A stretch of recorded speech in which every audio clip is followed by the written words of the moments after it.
The only thing we have to fear is beer itself. Beer. So many choices. Only no function beer well without. Woohoo! Beer!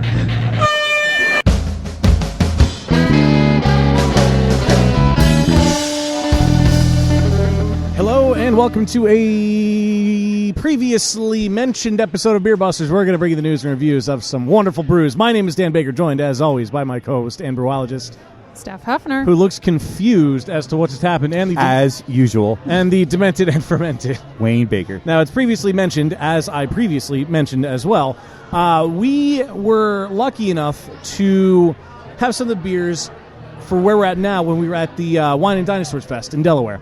Episode 99. 99. I got 99 episodes, and dinosaurs were one. But it was really cool to have them, and I've heard a lot of good things about where we are. We are in the heart of Westchester, Pennsylvania. We are at Boxcar Brewing, and we have someone at the table who's kind enough to donate some time with us and some beer. And we may or may not have somebody else joining him, but he's running around on a busy night, which I'm glad to see a lot of people here. But at least at the table currently, we have with us Tom Connors, head brewer. Tom, thanks for stepping up to the table with us. Yeah, thanks for having me. Yeah, and well, thanks for having us out here. And so far, the beers are delicious. I had Steph and Wayne grab me something earlier, and this is what they came back with, and I've been told it's a brown ale, and it's delicious. Oh, thanks. It's phenomenal. And what did we have when we were at the dinosaur event? Oh, now you're putting me on the spot. What Boxcar We had beers? the mango beer. Mango. We did have the mango, Right. yes. Do you remember what And- was sent there? I don't, beer. but the mango beer is the mango ginger. Actually, we have an imperial version right now here, so it's a little higher alcohol, a little bit more mango in it. And that's probably what you had. That was only like about a month ago, right? That dinosaur. Yeah, that was. It wasn't Right. that long ago. Give or yeah. take. That was Yeah. probably the same beer there. So just yesterday, I brewed our lower alcohol version of that. So we'll have that in probably Why would you about a do month that? or so. Don't do that. Well, some people like that one. Hey, there's nothing More wrong than with the that. session beer. That's fine. Yeah, well, yeah. I You're support right. the session. And I just got to say to our listeners at home who can't see us right now, we're on another stage. Yes, I was going to get to that. We're on another stage. We are Well, on I'm another super stage. excited about it. So Yeah. we commandeered the stage at Appalachian Brewing Company over the past several years. That has become the Beer Buster stage. But now we are on this awesome stage here at Boxcar, Which has a very special place which in my has heart. a sordid history. Yes. And Dan apparently almost suffered grievous injury here. Yeah, I almost didn't make it out alive. So Boxcar Brewing, anyone not familiar, it is currently... It's in Westchester. It's on Market Street. It is what used to be the Note, which was Bam Margera's concert venue, which is in a nice little district here. I love the scenery that's here, but I've seen many concerts here, including one of my favorite bands, Thrice. I've seen them here a few times, I think. And there's a steep couple of stairs to get onto the stage, and next to that is a very sharp corner. And Thrice is a heavier band. There was a mosh pit that started right behind me, and my skull almost got cracked open thanks to that corner. Luckily, it didn't. But I'm super happy, and it's kind of surreal to say that I shared a stage with one of my favorite bands. That's pretty awesome. Sort of. Sort of. I mean, kinda. don't harsh my buzz, Steph. Come on. For the record, there is the brewery, and then there is the brew pub. Yeah, don't make that mistake like so I did, everybody. know what you're putting in your GPS. Yes, when you type into your GPS Boxcar, You want the one on Market Street. make sure you go to the brew pub at 142 East Market Street, was it? Yes. Yeah, East Market Street. Not the other one, because that's just a little production facility in a little alley in a little industrial complex. Yep. Don't go there. Come here. It's really cool. But before we get into more about the the brewery and even the news, we got to, of course, thank Audible. You can always go to audibletrial.com/beerbusters. Sign up for your free 30-day trial of an Audible account where you can peruse the selection, download and keep an audiobook of your choosing. And while you're doing that and letting somebody else read those ever so important words to you because you're too busy to read them yourself, you're showing support for Beer Busters, and we will be eternally thankful for that. audibletrial.com/beerbusters. Yeah, and earlier this evening, I saw Steph posting pictures and things to this app on her phone. I believe it was Patreon. Patreon. Patreon. If you want to become a Beer Busters patron, you go to patreon.com/beerbusters and sign up to donate as little as $1 a month to help us keep the Beer Busters train running. And you can see all the cool behind-the-scenes things that Steph is posting there. You can get outtakes from our podcast. You can get your name on our website. You can get your name read on our podcast. We have a new patron Roll to thank call. this episode. That will be coming up later. Yes. So, yeah, go to patreon.com/beerbusters to learn more. Well, without further ado, on with the show. Without further ado, and in the interest of time.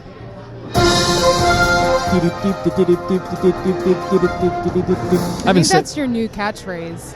That's the old catchphrase. That's an old catchphrase. You say that more than smooth, though. Well, I used to say it more. It was always. It's coming back. It's like vinyl. It's coming back. You're bringing it back. Bringing it back. Of course, I'm bringing it back. Dan's excited in the interest of Stein. This is smooth. Stein. In the interest of Stein. That's what I said. All right. And I own it. Sticking to it, huh? All right.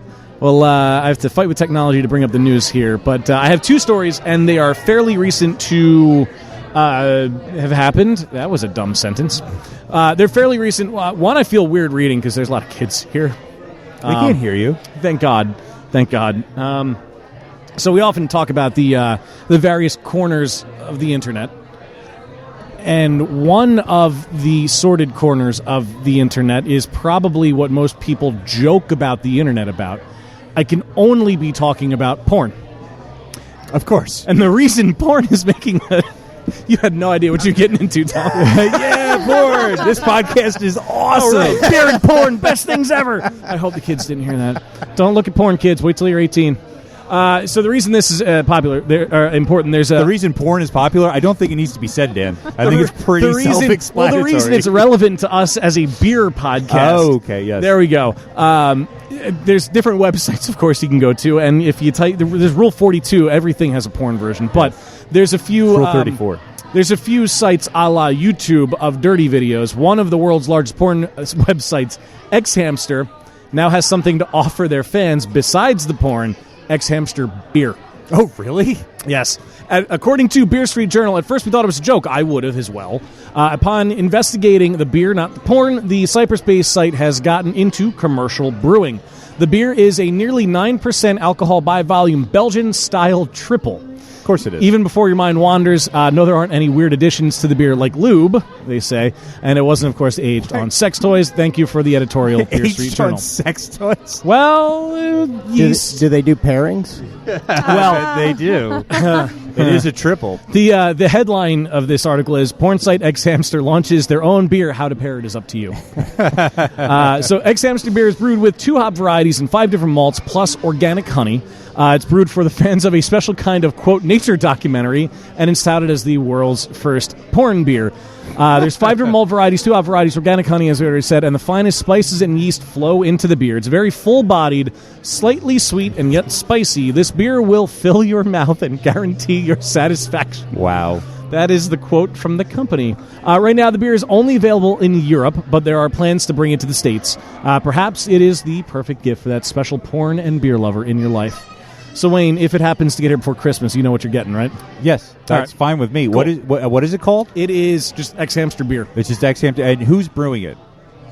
They didn't really say. Do we know? It's just branded X-Hamster beer? I think it's just branded as that. I The brewery wishes to remain anonymous. Yeah, well, I question the brewing credentials of the crew at xhamster.com. I mean, who knows? Maybe some of them, have multiple areas of interest. But wait. Here's the thing. All so right. when we were at Grain and Verse, Steph, you were not there, which made sense that we talked about this. Of course, yeah. What was the yeast story that we had? The beer that it was brewed with yeast that was harvested from the vagina or twinkle cave of a, I believe it was a Czech model. Might have been that sounds Czech about Republic. Right. I think she was from. Yes. I heard actually about was that? going to bring this up, so I'm glad you already know about it, because you probably know more about it than me. But well, about the beer, I've seen the website and laughed, and it's got to be a front for something. else. It can only be. But it is quite funny. Yeah. Oh, and when we talked about it, that was a little while ago now. It was like a Kickstarter kind of thing, wasn't it? Like they I think were so. still, yeah, they were still raising money. Like they had the model on board. Said, here you go, and had everything worked out, because they said if you donated a certain amount of money, they would send you the beer. But they had mentioned at the time that they weren't going to ship it to the U.S. at that time, because there was another thing that was like only in Europe at the time. Yeah, I would imagine the FDA would have something to say about that. Well, and we talked about this at the time, and I said it before, and I'll say it again. No. Yeast is yeast. Once it's once it's everything else is taken away and you're just left with the yeast. Not yeast isn't yeast. I mean, obviously different yeast do very different things when it comes to making beer. But there's really nothing. I mean, it's no grosser than the beard yeast from Vogue. Well, That's kind of debatable. Is a little grosser. Well, I'm sorry. I don't know. I mean, I would rather put my lips on a vagina than a man's beard. So, And I mean, it's still the first 15 minutes of the show. so what seems to have taken a left turn very quickly. It does that sometimes. That's what Wayne's good for. Yeah. What else is in the news, Well, Dan? in the news, this is a little more wholesome. Beer and batteries aren't two things that you often consider in a symbiotic relationship, but with new research from the University of Colorado in Boulder, they've developed a new biomanufacturing process that can essentially turn a brewery's wastewater into a fungal pool for growing the most efficient naturally derived lithium-ion battery electrodes. So there's a lot of words there. This is basically a win-win for breweries and battery makers. On the one hand, breweries don't have to deal with the costly process of filtering wastewater before disposing of it, and the battery makers acquire the raw materials needed for making fuel cells. The researchers have already partnered with Avery Brewing in Boulder for larger testing, and Tyler Huggins, who is a graduate student who worked on the project, says the method can scale easily because of everything it requires already existing. So just when you thought beer couldn't get any better, you can also make rechargeable lithium-ion batteries out of them all naturally, and you don't have to worry about like battery acid or any other weird shit like that. That's pretty cool. Yeah. I like the idea of, a lot of breweries find unique and innovative ways to recycle and reuse things, and finding reusable materials and environmentally friendly things. And it's cool to see that, that's still happening, and they're finding new and cool things to be able to do.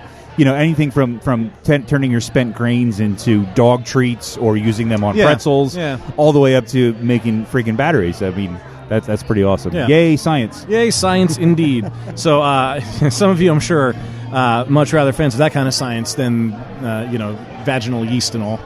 Well, Yeah. it's all science, man. It is all science. Well, speaking of science... Forgot I had that clip. Speaking of science, science is involved in beer, and we have beer, and we're at Boxcar Brewing. Yes, we are. Yeah, we are. And I'm very happy to be here, and this has been on my radar for a very long time, and now it's icing on the cake that we're on the stage. I'm going to gloat about this for a while, sharing a stage with one of my favorite bands. But, of course, very excited to be here, and my question to start is, how long has Boxcar been around? Probably about a year and a half now. So still fairly young. Are you guys... Boxcar, actually, I should... The brewery, restate however, that. has The been pub around has a lot been longer. about a year and a half, Okay. and the brewery itself is closing in on 7 years now. Wow. Yeah. I thought Boxcar was about that, but I didn't want to sound dumb when you said a year and a half. I was going to be like, okay, yeah, sure. We started out just as a production brewery alone, and about a year and a half opened up this pub, and so now we actually don't distribute anymore. We just bring the beer here to the pub, and there's a few local restaurants that we're selling to as well. That's cool. So we're self-distributing that way. So there's no actual brewing done here at this location? There's no pilot system hiding somewhere? Say, where would There it... is a pilot system hiding somewhere behind you there in that back room. Okay. Along with many other things that are probably unmentionable, but Well, we've already talked about porn and badges. yeah, well, So at this point, anything's mentionable. Yeah. We've crossed a lot of lines. So we do need to have a pilot system here so that we can make beer here if we want to, but we just kind of haven't really done that yet. We had the production brewer already running, so it takes just as much time to make 10 barrels as it does to make 1 barrel. So Right. So we do that. That's cool. And I was going to say, it'd be cool to do one-off brew pub exclusives, but if you're really not distributing, I mean, pretty much most of your beer is flowing through here anyway. Right. And of course, we want to get to a point at some point where we can start to experiment a little bit more and do those smaller batches and do some crazy things. I've always wanted to do a Rausch beer. I was talking with somebody the other day about that, and we'll never do 10 barrels worth of a Rausch beer because we'll never sell 10 barrels of a Rausch beer. I'll come every day and drink it. Steph will buy it all. It'll be me and her, and that'll be the only two people drinking I'll drink some too. But so eventually I do want to get the small system up and running and start doing some crazy things like that. So That would be really cool. And now, so you, if I'm getting this right, you did distribute, but now it's just basically here? Yes. Yeah. So I find that very interesting, because normally the goal that, from a lot of brew pubs that I've come across, they want to start distributing. They want to get the stuff out there. You got to treat home right, of course. I find it interesting you guys did the opposite. What was the impetus behind that? Well, it started before I was with the company, to be honest with you. But basically, when they started, they didn't really want to do a brew pub. It seemed like a lot of extra work that they didn't want to have to deal with. They wanted to just make beer and not worry about food and everything. But we're a very small brewery, so one of the things you run up against with packaging is you don't make nearly as much profit. When you sell a case of beer, you make about as much profit as you make on a glass of beer here. So, being a small brewery with just at the time we only had 4 fermentation tanks, so 40 barrels worth of fermentation. So it was really hard to make much of a profit with that small of a place as solely as a production brewery. So eventually, Jamie decided that he really needed to do this just to move forward. So that's why we opened this it's up. a great spot here, and as Dan mentioned, this used to be called The Note. Is that what it was? Oh, yeah. Bam Margera owned it. That's right, yeah. Bam Margera's The Note. It's a really cool spot, and today there's a Christmas parade happening more or less right out front. Yeah. And the place is pretty well packed, but you guys do... I know you guys do live music here a lot. Obviously, we're up on stage. They do quite a bit. Yep. So within the past year and a half that you guys have been here, has business been pretty good? Yes. Yeah. And in addition to this parade that we're having today, which is going to go right past the front door, there are all kinds of events that go on right out there on Market Street. They do a chili cook-off downtown here. There's a bike race, professional bike race that goes right past that corner as well. So those kind of things help us a lot. It's a good location as far as that's concerned. And you have a nice space upstairs as well, with tables and a second bar and some nice comfy couches. Yep. Is that a private event space as well? Oftentimes it is. On busy nights like tonight, they open it up for general public, but most of the time it's used for just for private events. Depends what night you come. If it's a busy night, you can go up there, and it's one of the coolest parts of the place, I think. Yeah, for sure. There's couches up there. Yeah, any place that you can sit in a couch and drink beer. There's nice leather chairs, a little bookshelf and end table. I've got a concert story with that too. It's really cool. Did you almost crack your skull open on the leather chair? No, because that would be an accomplishment. No, my old roommate almost fell asleep on the leather sofa upstairs while we were here seeing 9 Days, the Story of a Girl band. Remember that song? I remember that song. Yeah. This is the story of a girl. Exactly, yeah. I saw them here. That was pretty recent-ish. Recent-ish. Sorry, that's another concert. So There's going to be a lot of about, you mentioned bike races, but I saw something on your website about Ride the Rails events. Mm-hmm. What is that? So about a block away, there's a historic train that runs from Westchester to Glen Mills. So several times a year, we load it up with people and beer, and we go down to Glen Mills, where there's an old historic train station, and we have a big party. We have a band, catered food, beer. So it's like $40 or $45, I think, for the ride, and all you can eat and drink the whole way down. That's super cool. It's real fun. Idea. Yeah, real fun. Cool idea for an event. So obviously this wasn't the original location of Boxcar, but was the local rail the inspiration for the name and the theme of Boxcar Brewing? I'm told no. Okay. So again, the two guys that started, the former head brewer is Jamie's wife's cousin.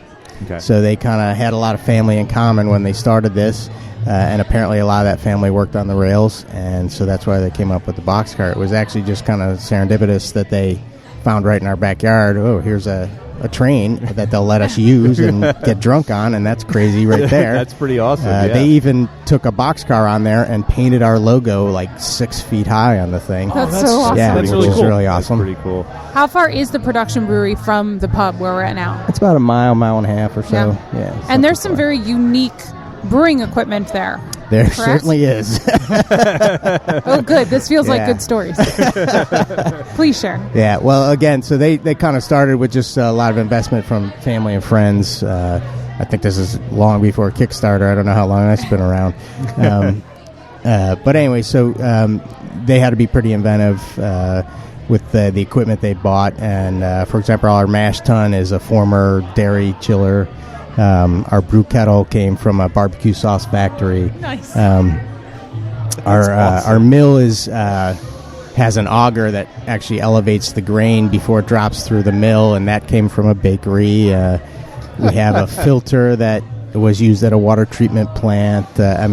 Jamie's kind of MacGyver, and so That's pretty awesome. It's always kind of amazing to watch him find a ball of twine and turn that into something useful in the brewery. I'm curious, as a brewer, are there? I imagine there's unique challenges in trying to adapt all these sort of mishmash pieces that weren't built to brew beer, and coming up with a pipeline process of brewing beer efficiently and well. Has that been a challenge? Consistent, and too. consistently, Yeah, that's always the challenge there, and probably more so than other places. And we're always kind of trying to, get our process down a little better. So, that never stops. Tell me about the bottling machine from the 1960s. That's a fun one. Yeah, everyone loves to come and see that. It's a former soda filler. I think it's 67. So it's as old as me. I'm going to say that very quietly. Don't worry, I'll turn that up when I edit. And it's just really, really cool. It's kind of like something out of Willy Wonka or something like that. Just seeing all these things kind of going up and down and sideways. And do the Oompa Loompas come with it? No, we are the Oompa Loompas. You sing a little song, do-goody-do, I've got another bottle for you.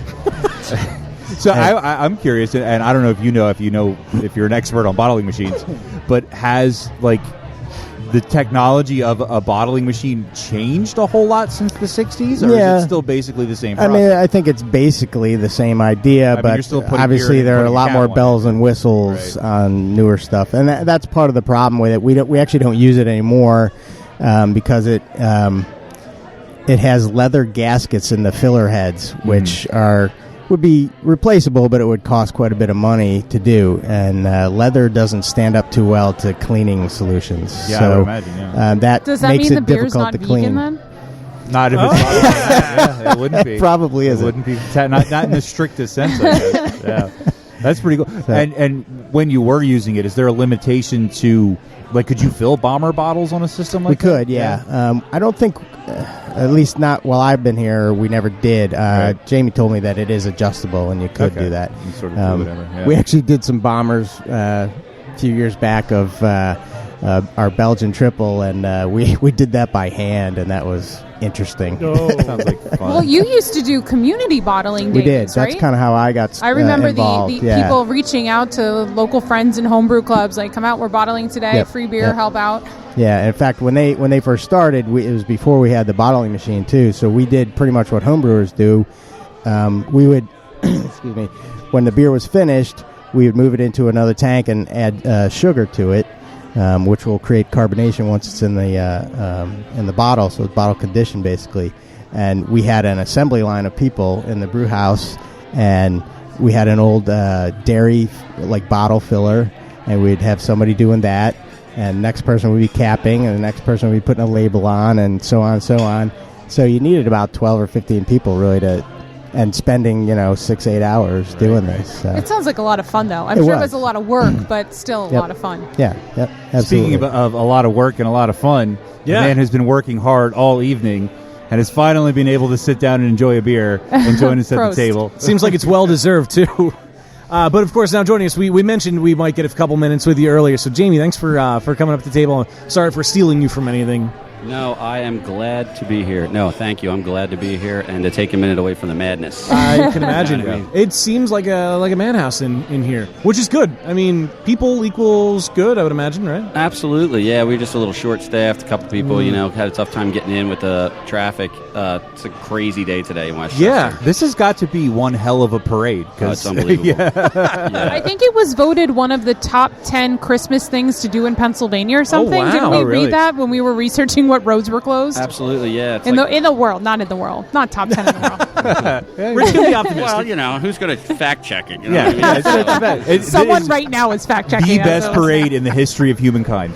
Yeah, it's the internet. Somebody's fact-checking us. Yeah, right. Yes. So, Jamie, we were talking a little bit, reminiscing about the community bottling days at Boxcar, and we were mentioning a little bit about the interesting equipment in your brewery, where some of the pieces have come. So, yeah, absolutely. I don't know how much Tom got into it with you, but when we first came up with the whole community bottling idea, we were doing it by hand. So we were literally doing 135 cases by hand on Saturday. Wow. We'd have 2 4-hour shifts.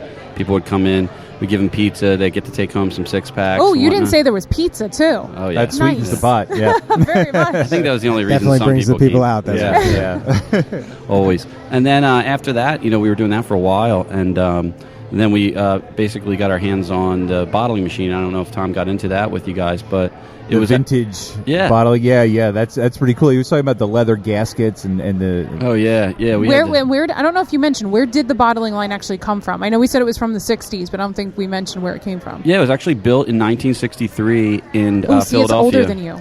Yeah, in Philadelphia. So Crown Cork and Seal Company, if you guys are familiar with, they were kind of like the first ones to revolutionize the crown caps that that everybody knows.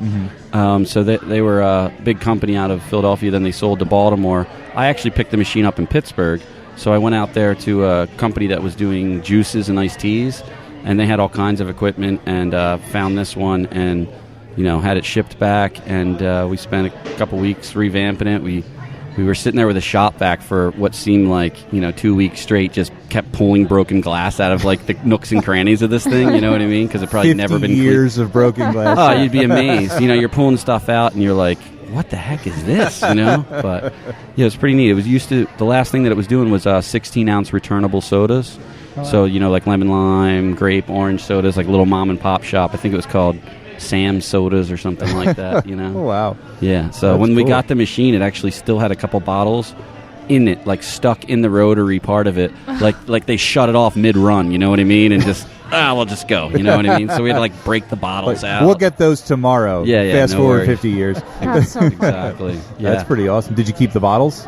Yeah, we did. We actually were able to salvage one Okay. that didn't get broken in the process of cleaning it out. Right, so, right. Yeah, we saved one of them for a while. That's pretty cool. We were never sure if we wanted to open it up and find out whether it was water or lemon lime soda.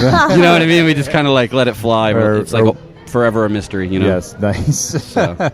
That's kind of like when you frame your first dollar, Yeah, exactly. You got to have that little memento. Only cooler. So now that you're not bottling, it's just sitting there, and ever is. planning to use it again, or we were talking about revamping and maybe doing some limited runs on it. You know what I mean? It is convertible, so we could even switch it over to like a 22-ounce bomber, and then do like limited runs. We do a Belgian triple that would be really nice in that, something you could age for a year or two. But along with everything else we're doing, it's kind of last on the list. Yeah. I imagine there's a lot of other things. Although that would be a really cool like extra added thing for like a limited bottle release. Not only is this a limited release, but this was bottled on a machine that was made in 1963. Yeah. Just adds that sort of extra layer of like cool with leather. And you could probably tack another $1 onto the price tag for it as well. Yeah, and the thing is just an absolute beast. I mean, when it turns on, it just wants to keep going. Yeah. We were doing, I want to say, maybe 20 cases an hour by hand at our max. I think it was more like 15, 16. This thing turns on and gets going, and it wants to do 75 cases an hour and will not quit. So you just got to keep feeding it bottles and just keep moving. Yeah. Well, moving beyond bottles, are you guys planning on doing any canning? Yeah, we were future? actually doing canning for a little bit. We were using mobile canning. Right. And unfortunately, they went out of business. I think it's a little bit more difficult to kind of keep that going unless you got some clients that are fairly close to each other. When you're traveling around a lot, there's a lot of added expenses to that. So we are actually looking right now at purchasing a semi-automatic bottling machine, canning machine, 3-head, and restarting some distribution as well as 6-packs out of the pub here. Cool, that's pretty awesome. Do you know what beers you're going to be canning right off the bat? Do you have some lined up? Sure, definitely our APA, which is our best seller. Mango Ginger's a close second. Our Passenger Ale, which is our English mild, and from there we also have like a standard label that we use for all our one-offs. So we really have the ability to can anything that we want. It's just a matter. That's cool. Yeah, that's exciting. Yeah, they actually let you like register like almost a generic label type thing. You know what I mean? And you can put different one-off beers in there. That's just pretty to cool. See how they sell, see how they do. Right. Yeah, that's cool to have that flexibility to kind of just put whatever to can. That's pretty awesome. Yeah, but if you get cans printed, actually the cans printed, they want you to buy a tractor trailer full of them, which is 16 pallets of cans. Yeah. And Tom would kill me if I brought 6 pallets of cans there. You know what I mean? Like, he can barely you don't walk need in there. space to brew. Yeah. That's not important. Yeah. So, Tom, any new beers in the pipeline? What's coming up next? We've been talking about a Hefeweizen, and we're probably going to do our Belgian triple again pretty soon. Actually, we were also talking about a rye, maybe a pale ale, might be an IPA. Still, Oh, nice. I'm still holding my breath for the Rauch beer, just saying. Yeah. well, Just saying. this is the guy to talk to right over here. Yeah, he's got that look like, yeah, about Get that pilot system going. About that. Yeah, that'd be definitely one I'd like to try on a smaller batch and see what the feedback is. Yeah, you know yeah. what I mean? Although, if you were going to sell that, I think Pennsylvania is a good place to be to sell a Rauch beer. You know, For sure. Oh nice yeah, traditional it would sort of- fit in easily here. If it's going to sell anywhere, I think this is a place where It's it would. definitely an acquired taste, And, but and if Steph comes back, you know, a couple times, you Yeah. know, every other week or so, it'll be gone pretty quickly. Well, there we go. All right. I would be a reliable customer. Mug Club member. There you go. There you go. Speaking of which, you have a mug club here. Yeah, we just launched it a couple weeks ago, actually. So, you know, that's really something to just kind of give a little extra to our regulars that come in here. You know, you get an extra 4 ounces with your pour. You know, along with a bunch of other things like 10% off your food purchase. Oh, nice. We give you first notification of new beers coming out, first option to buy tickets to special events that we have coming on. You know, of course, Ride the Rails is a big one, but a number of different events through the year. So, yeah, it's been going really well, actually. We did a big contest for the servers to see who could sell the most this month, and it actually ended in a tie. So we're kind really? of figuring out how we're going to handle that situation. That's pretty cool, though. And I know Tom had mentioned earlier that there is a pilot system here hiding somewhere behind me-ish. Would you ever think about doing, like, one-offs exclusive for Mug Club members here at the pub? Absolutely, yeah. I would really like to get into that. I think one of the big things for Tom and I is just finding the time to devote, 8 hours to, a 25-gallon batch. You know, when we have 8 hours, it's like, let's get another 320 gallons in the tank. Yeah. You know what I mean? Right, Like, yeah. So that's, that's kind of the focus right now. But we're hoping that some time will free up in the winter here. Obviously, if I'm super busy here, that's a good thing. But we're hoping to find a little bit of time on the brewery end to kind of get into some of those fun things that we were talking about. We even have a couple, oak barrels over there that we were talking about, putting some bourbon in and maybe throwing up some of our coffee porter in there. So. Ooh, that sounds like it could be Sounds good. really Sounds nice. So I apologize if I missed it. I had to deal with some audio stuff over here. I want to go back to the building that we're in because I love this building. Did you know that Thrice played on this stage, and that's one of Dan's favorite bands? I think I've heard that. He Where may did have you crack mentioned your that head once or open again? twice Yeah, so let's crack far. his head open here. I wasn't going to go with that. No, I find it interesting that you chose a place that was really a concert venue that had a limited bar to open up your own brew pub with. I mean, how many taps do you have? Well, we have a total of 18, obviously between up and down. Right. But they're doubled up, you know what I mean? A lot of them are Right. doubled up. But about 10 All right. regularly. So we try to keep, 8, 9 beers in rotation as well as a cider. So what was it that drew you to this building? A big part of it was, a lot of the bones were here, which was nice. The bar was in existence here. I've always been an enormous fan of live music, and when there was an option to get in here and kind of keep that thing going with the stage here, I thought it was a really nice fit for us. So that's something that we've been pushing a lot, and we just really like the feel of it. I think it has a sort of a, after we decorate it and put our own little flair on, it's kind of got this sort of speakeasy type feel to it. It does. We play a lot of that music in here, and it's just a lot different from the, hustle bustle of the college bars up in town where, you're getting elbowed around and everything. Of course. And people, they bring that to our attention all the time. They're like, we love coming here. It's relaxing. You know what I mean? I'm not going to worried about getting in a fight with, somebody because they bumped into my girlfriend and blah, blah, blah, blah. So, Yeah. And there were a lot of families here tonight. It is family friendly. Families coming out to have dinner before the parade, and it's Before emptying the best parade in the world world on in the the face of the history of planet. mankind. I've heard that. History of the universe, even. Yes. So it's something for everyone here. Yeah. I mean, that's really what we tried to do. I have an 11-year-old, and one of the things when we were when we were looking for places to go out with her was, find a place that would keep her attention so that my wife and I could have a normal conversation. So we had this little bar around the corner from us, and they had like a kids' corner. And, she would just go over there and color and play with toys, and we would take a deep breath and be like, So what happened in your day today, and not just dealing with the, the crazy kid stuff. So that was a big thing for us. So when we opened this up, we really wanted to have that sort of same thing. So we put some games in here. We've got games all over the place. We get a lot of families in here. We really do.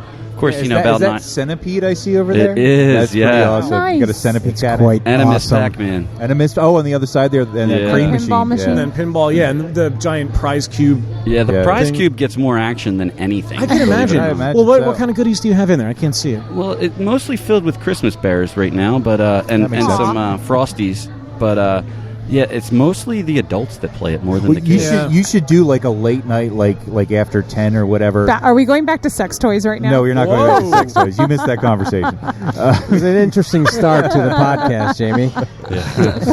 But I miss the good stuff always. there'll be more to come. We'll drink some more beer. It'll Good be choice fine. of words. But no, you should do like after 10 o'clock. Put like a free beer chip in the crane machine where people can win that's like a good free idea. beer, or even do like free appetizer. See, or the whatever. problem is if I had the key to the crane machine, there would be nothing left in there. So they don't give me the key. Okay, you know so what I mean? it's it's taken care of by another company. Exactly. So Yeah.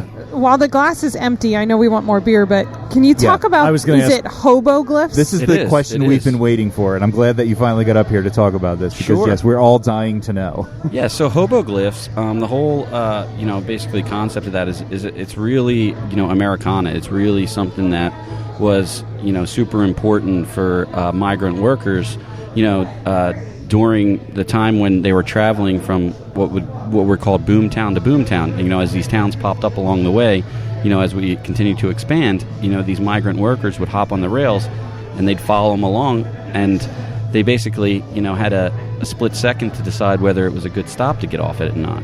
And rather than somebody writing on a train trestle, this is a good place for you to Right, blast right, your head, right, they right. came up with these series of symbols, and they all mean different things. And, having a few minutes while you're driving by to say, am I jumping off here, to know that it's a safe area to jump off, I think, is invaluable for somebody who, has no idea what they're getting themselves into. You know what I mean? But if it says terminus, stay on the train. Yeah, and there's tons of different ones. I mean, when we were doing some research on them, I could say I found dozens of them that all mean different things, The one that you see most common, and it's on the back of the pint glass that you're asking about, means safe to drink the water.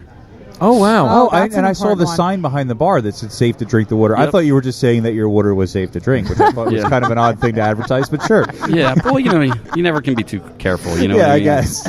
Yeah. So that was that one you actually still see quite a bit in campgrounds and things like that, because it's just kind of carried over and it continued on. So you'll see sort of variations of that at campgrounds where, somebody are trying to let people know that this stream is not polluted or whatnot. So, but there's everything from, food for work to heavy police presence to town allows alcohol to, kind old woman will feed you for a day's work and, Right. all these type of things. Wow. And yeah, I just thought it was really neat because it's kind of something that, most people don't really know about Yeah. that, and we've got a lot of, there's a lot of people that, were going out to these towns with not knowing where they're heading, what was in front of them, if there was going to be work, if it was going to be safe, if they were going to be robbed in the night. And this was a way for these people to communicate with each other.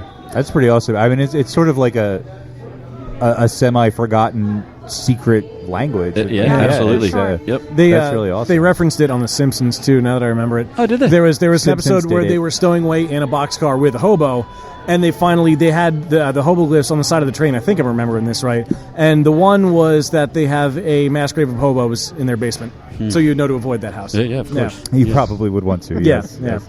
So would they do? And I'm obsessed with this now. Like, would there be multiple? Like, if there was, There could be, heavy yep. police presence, work for food, all that kind Absolutely, of stuff. yep. Yeah, there could be multiples at any given stop, you know what I mean? And who knows, that people could be trying to throw people off too, so, That's true, yeah. You know what I mean? Do you trust the glyphs or not? True. I mean, you have a honeypot that you go there and there's an old woman that hooks you up with a warm meal. You don't want to be Do inviting. you want everybody to know? else. I mean, That's you true. know, That's so, true. you Maybe know. like it's vicious dogs in this Yeah, town. well, that's one of them, oddly enough. Yeah. Will be stabbed. You know what I mean? Will be stabbed. Will definitely, without question, be stabbed. That's really cool. It's an awesome thing. And so I know that we talked a little earlier about how the Boxcar name came up through a family history of working the rails. Were you aware of the hoboglyphs thing beforehand, or did that come up after you had the brewery? And I was not, actually. Yeah. You know, when we started getting into it a little bit more, we kind of were doing as much research as we can on the railroad and American Railroad and things like that, and that was just kind of something that we stumbled upon, you know. Weren't planning for it, but once we found it, we were like, wow, this is amazing, you know. This is something that is a forgotten language, you know. People don't really talk about it. So, yeah, that really wasn't something that we had planned on, but we were constantly researching to come up with different names and different visuals and branding things, and that was something that we came across and said, man, we got to use these things. They're great. Yeah. So we actually, on our run of boxes, we have them like little ones like in the corners of the boxes and stuff like that, you know, so they're kind of like hidden in there, and they're part of our, you know, our branding that way. That's cool. You could even do a thing, here, spitballing here. You could have Wayne is full of all the free ideas. Full of all free ideas. You could have a different hoboglyph that represents each beer that you make. Yeah, that's actually something that we talked about at one point. And we do, in the sense of the cans that we had when we were doing the cans, we had a different one on the back of each can. Okay. And it explained what that one was. So when you see the can, it had little hoboglyphs 101, hoboglyphs 102, hoboglyphs 103, and it would tell you, you know, what hoboglyphs were, and then underneath it would show you one, and then a little explanation. So we had, I believe, Town Allows alcohol was for our passenger, our flagship, your first one. Safe to Drink the Water, I believe, was had to do with the mango ginger, and so on and so forth. Food for Work was the brown ale. So we did something kind of similar to that when we did branding for our cans. Cool. That's pretty cool. And it encourages people to collect all the cans so they get all the glyphs. There you go. That's right. Marketing. Yep. Yeah. Now I'm thirsty. Yeah, I'm seeing some empty glasses up here. Yeah. I feel like we need to take care of that. We should probably fix that. We should beer. Yeah, Let's let's do beer. that. Let's beer. Beer me! Beer me! Beer me! Beer me! A couple of beers have magically appeared in front of us. It's amazing how we make that happen I every know, episode. it's like we're magic or It's something. like that. Like Yeah. One This is a second, good no gig beer. you guys have. I like it. That is pretty We cool. just right? go, we want beer, and then it appears. Yeah, exactly.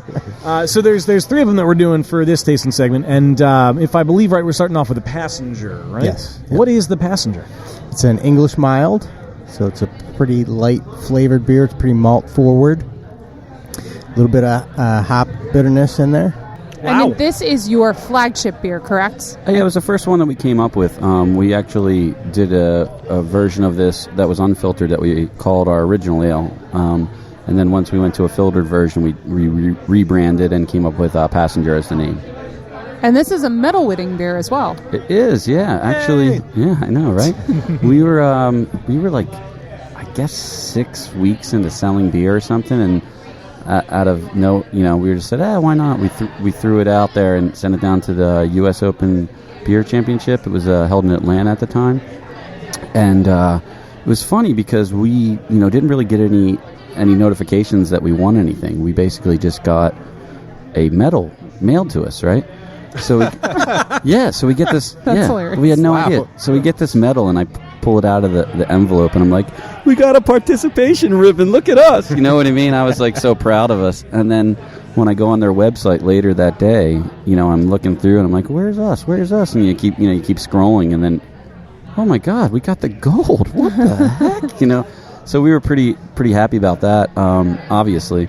And then we actually took the next year off. We were still doing some tweaks and stuff like that, and then we re-entered the same beer in 2012. So it was 2010 and then 2012, and then we got the bronze as well in 2012. So yeah, we were up against some pretty heavy hitters, especially against the gold, that we were pretty happy to just be on the same page as them, if you will. You know what I mean? Yeah. That's pretty cool. Mm-hmm. So I know we have this, and then the next one we're doing is also an English style, and being your flagship beers, are English styles something that you guys have always sort of focused on? Is that sort of part of the DNA of you as a brewery? I don't necessarily think that it was English style as much as just making well-balanced beers that were really approachable from a lot of people, and the whole idea behind this beer was to kind of make something that was really for people who may be used to drinking some more of the macro lagers and some more of the mainstream beers, but kind of a transitional ale for them to get into craft beer, but not necessarily having to jump right into an IPA that's going to beat you over the head. Right. So that was really kind of the inspiration behind this beer, and it was to make something that we would enjoy with the uncles in the backyard throwing horseshoes, and just you could throw a few down. So that's kind of where we went with this one. Very nice. Aw, horseshoes. Horseshoes, yes. Yeah. It's very easy drinking. I like it's got like that citrus note to it, and a light hop character. Like you said, something that can sort of introduce you to the idea of exactly. And just a touch of sweetness at Just the a end. little Just tiny- I was enough. gonna Just mention that. enough. I really like it. That way you get it's a nice range of flavors you get with it. And even you want it to be the transition one, but even as somebody who's been drinking craft beer for some time now, this is one I could see myself going back to pretty frequently. This is delicious. Yeah, I mean, when you're just kind of in the mood for let me get a beer, you know what I mean? It just kind of goes down. Yeah. It does well with food. It's very refreshing in that sense. So that's kind of what we were going for. Very nice. The next one is a little darker. This is what I was drinking I'm excited earlier. for the next one. Yeah. Ooh, it smells so good. Oh, it's amazing. It's so well. I don't want to. So what is the name of this one? It is called Boomer Brown Ale. Boomer Brown. And there's actually two, inspirations behind that one. One is Boomers was a name for the migrant workers that would follow Boomtown to Boomtown. They were called Boomers, so that was part of it. And also, my college roommate at Pittsburgh, his name was Boomer. That was his nickname. So he was pretty happy when we named a beer after him. Yeah. So, and that one's it's got some chocolate and caramel flavors in there. Again, it's pretty easy to drink, but obviously much richer in the flavor. Some dried fruit notes in there and things like that. I think. Go ahead. It's only the second beer we've tried, and I think this is going to be my favorite. Oh, yeah, for sure. This is I love really this. good. This is really awesome. The very second, my first all-grain batch I ever brewed as a home brewer years and years ago was Charlie Papazian's brown ale recipe.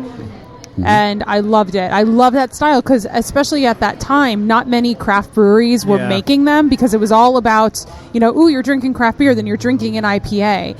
And this takes me back to the first time I brewed that. And it's comforting, it's chocolatey, it's nutty, it's just everything you want a brown to be. Yeah, it's delicious. It's not a very popular style. You just don't see it that much. But to me, it's kind of been our most solid beer through, the 6 years that we've been doing this, selling beer. It's always been, we've tweaked it very little, and it's always just been solid. So, we didn't really mess with it too much. We just enjoyed it, and it's kind of one that I always go back to, especially as we're getting into the colder weather here, Yeah. Yeah, definitely good for getting used to winter when winter is coming. I guess it's already here. I think not technically. Yeah, not technically. These two beers, in the order that we've done them, starting with the Passenger and moving on to the Boomer, I think this would be also a good, you mentioned the Passenger being a good introductory craft beer. And a lot of breweries try to have that one beer that, Sure. Your Budweiser, Yingling drinker can come in and you can say, well, try this, you'll probably like this. And I think that would sort of get them hooked. And then I think if you put this in front of them, that might be a little bit more. But it's the next step, It is, what I mean? but it is It's the like, next. It might. Some people might not go for it. It's a little more, distinctive or whatever. But yeah, just a solid, because it's easy drinking, but it's got those, like you said, that rich character, but it has a little more flavor. And this is but this is also what beer can be, and it's totally different. And it introduces you like these two together. Like if I had somebody who wanted to get into craft beer, these are like two beers. I would say start with this and then try this. And it's perfect for a pub setting because they're two beers that will pair with pretty much anything on the menu. Yep. They're good eating food beers. Yeah, exactly. Food beers. Yeah, beers for eating food with. They're good eating food beers. You're welcome. Actually, yeah, I could see me ordering this with some poutine, which I noticed was on the menu, which I might have to get later. Sure. Poutine But is I good. would. This would probably go very well with that. I really like this beer. I'm glad that you guys ordered it for me before we started because that was a. See, do we know you or do we know you? You know me Yeah. very well. It's like you said. It's what you want out of a brown ale. It's malty. You have the caramel. It's perfect. This beer delicious, is great. I might be with you, Wayne. This might be my favorite It's one. only the second we've had, and of course we'll give the other ones a chance. but it's really awesome. Now, I They have know a lot to live up to. you did mention briefly earlier that the APA, which is the next one we're going to try, is your best-selling beer. It is, yep. How did these first two do really well? Because I imagine these are the types of beer that would. Yeah, the Passenger does really well, and the brown ale drinkers are religious to it. You know what I mean? They really, if you like it, you like it, and they get it pretty much every time they come in. But I think with the APA, we sort of hit something that,